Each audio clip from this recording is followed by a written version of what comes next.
Yesterday, the Field of 68 put out their 2026 mock draft 1.0 on Twitter, and I believe there's an article to go with this. The caption on the tweet was after speaking with multiple NBA executives during a loaded start to the season, it's time to unveil our first mock draft with anonymous evaluations of the top prospects. This mock draft went as follows. Darren Peterson projected to go first in the draft. A.J. Debonsa projected to go second. Michael Brown Jr. from Louisville projected to go third. Nate Ament, Tennessee, projected to go fourth. And yes, that's right. The current projected National Player of the Year favorite, Cameron Boozer of Duke, projected to go fifth.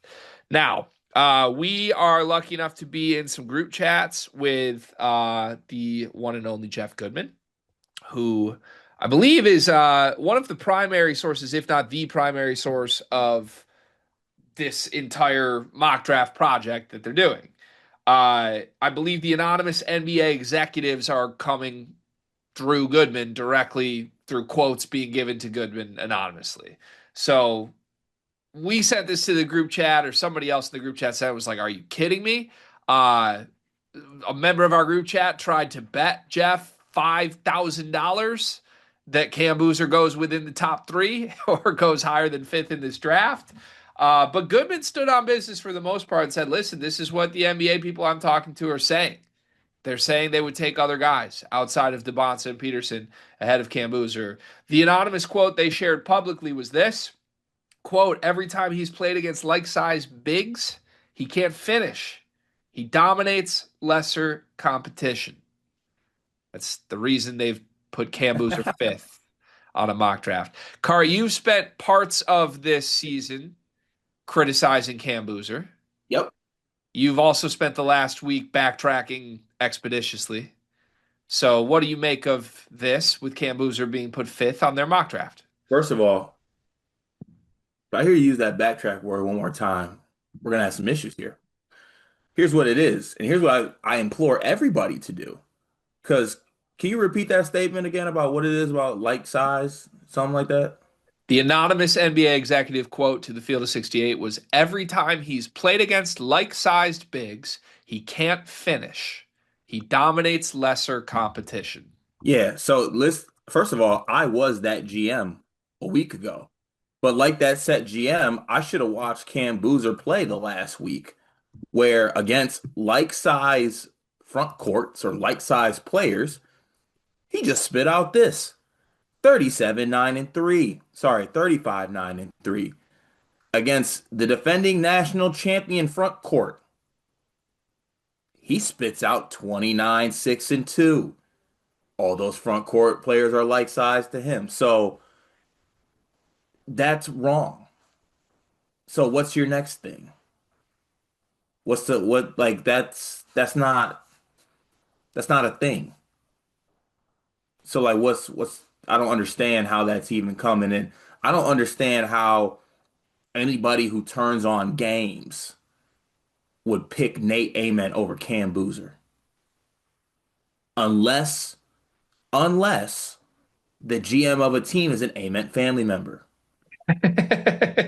Have you done any research on that? Is that possible? And even then, listen, love you family. Ament for Lifeski. I can't get fired, man. I can't get fired. You're nice. I'll support you from afar. The pick is in Cam Boozer. I mean, it feels like this was met with the reception it should be met with, which is this is ridiculous. I didn't Like, even say that. I think my response to it was like, I can't wait for 2.0. I mean, how far could this go at this point? Like, couldn't because Caleb Wilson's sixth in this mock draft. Caleb Wilson could easily be ahead of Mike Allen Ament. Yeah, he definitely could. That's what I'm saying. It's just like I've already tossed 1.0 away. I'm looking forward to 2.0. um, yeah. Look, I don't doubt that these things are being said, but I do question the idea that anyone would imply this could actually happen. But Like, no, I think it's for sure being said. Like I think 100% a GM said that. Also think like probably in 5 to 5-ish years, that GM will be looking for like a different role, possibly. I mean, maybe, but like also, this is all under the guise of like, oh, this is anonymous, right? I can say whatever I want, right? Like, I don't know. Like, I talk spicy, sure. Like, this has been an ongoing narrative. I think it's a stupid narrative. I think the idea that Cam Boozer hasn't been dominant against all opponents this year is insane. Like, what are we really calling a bad game from Cam Boozer? When he was 7 for 17 against Flory Bidunga. Like, he had 18, 10, and 5. Like, if that's a bad game, he should go first in the draft. Well, I think the words were he struggles to finish. Went 6 for 13 from two. That's not even bad. Like, it's not great. It's not dominant, but like, come on, seriously. In all of his games this year, I don't think serious struggling around the rim has been an issue. Other than maybe the debut against Texas where he was really quiet in the first half. Remember that? Like he was 3 for 8 from two in that game. But like, dog, he was 11 for 14 from two against Arkansas. Florida's the best front court in the country, 7 for 12 from two. Is that bad? Hmm. Like, none of these games have been bad. His production across the board is dominant. And oh, by the way, Duke's undefeated, even though everyone questions and tears apart the supporting cast every game because nobody has stepped up and been good, but they're still undefeated because of what Cam Boozer is. Look, I understand why it makes sense to like in a mock draft project do this, right? This certainly, and I'm not saying Field of 68 did this. I worked at Field of 68. I think that honestly they go out of their way to avoid intentionally like clickbait situations.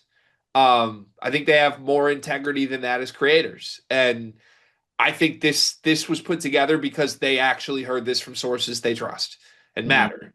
But I would still like if I was in that room, if this went through anybody other than just Jeff by himself, I would have been like, we can't do this. Like somebody, you got to personally draw the line on this. Like this is just going to get destroyed, and it should get destroyed because the idea that Cam Boozer should go behind Michael Brown, let alone Nate Ament, let alone both, is a travesty. And this was met with the correct reception, I think. I think Vicini put out a mock like 10 minutes after this that said, yeah, from the latest I've talked to scouts, and it has Cam Boozer second. Like, there are other people talking to the same anonymous sources that would never put him out of the top three. Um, this just feels like a crazy stretch of the imagination to me. I'm never doing anything anonymously. Why? Be I just fun to be think, anonymous. nah, I'd rather just go ahead and get it out there, stand on it. I think it'd be fun to be anonymous. It wouldn't because it would just go to my head. Like if he asked me, I would honestly, I think this GM's a little soft. If he was really about that action, it would be like, I mean, Cam Boozer's just, I don't know, Anthony Bennett with an NBA father.